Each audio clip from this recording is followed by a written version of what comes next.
I've decided to put together a very short video series about React Native and Redux. Recently, I've been working on a few projects with these technologies. I think they're super exciting. I was able to participate at React Europe for the last 2 years, and I think it's a technology that is poised to really take over a lot of mobile application development projects. So I've put together a very simple project, and over the next few videos, we're going to cover how you can set up React Native with Redux, a little bit of an architecture overview about how these things work and how they compare to other things, working with a RESTful API, which oftentimes when you're building a native mobile application, you're often talking to some sort of server-side component, and how we can design our React Native components. Now, no good video comes without some sort of demo. And I'm not much of a graphic designer, so here you go. I've called this application Peckish, and I'm just going to show you how it works. Basically, here's the application, and by putting in a series of ingredients, you get a suggestion for meals that you could prepare. So for example, one of my favorite foods is bacon, and I also like hamburgers, but I guess that's not really an ingredient, so I could put cheese, which is an ingredient, and I can fetch recipes. And then this application is going to give me some suggestions for different meals based on a backend API. Now, it's a very simple application. There's no validation. There's no any kind of additional post-processing. And the purpose here is just to provide a simple architecture that shows how Redux works, how React Native works, and how you can make them work together. So the Peckish architecture is basically just React Native. It's a REST API, and I'm using something called Spoonacular. Honestly, I was just looking for an API that had text and URLs for images, and Redux. Now, I also thought it would be helpful in this first kind of video to explain what React Native really is and how it compares to other kinds of application architectures on mobile.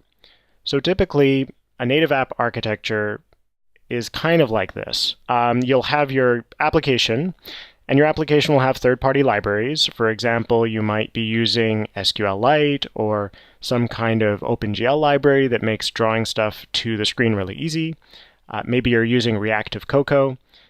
And then underneath all of that, you have your developer SDKs, your standard libraries. Underneath the third-party libraries, you have your developer SDKs and your standard libraries. So these are the things that Apple or any kind of mobile provider would give you as a way of talking to the device, such as Core Motion, Core Location, the Health Kit, and then you have the mobile operating system. Now, there are other cross-platform ways of building applications. For example, we have the WebView architecture. This is something that is very popular. I'm sure you've heard of Appcelerator or PhoneGap or Cordova.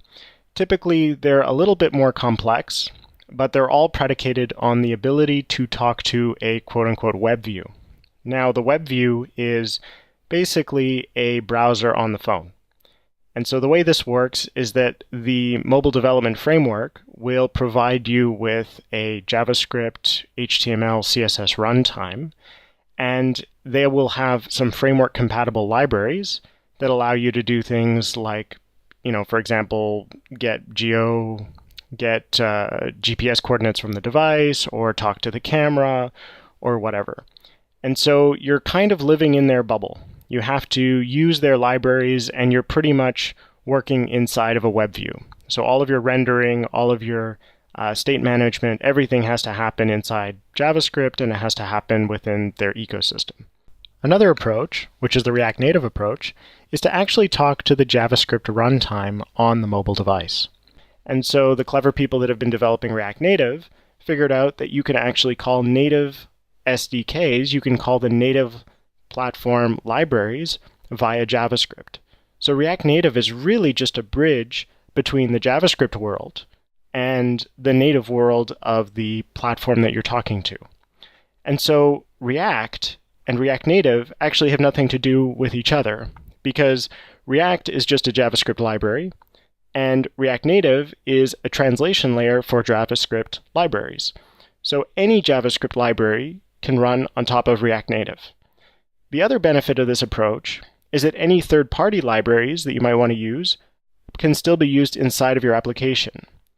And interestingly enough, React Native provides a pattern for organizing cross-platform development.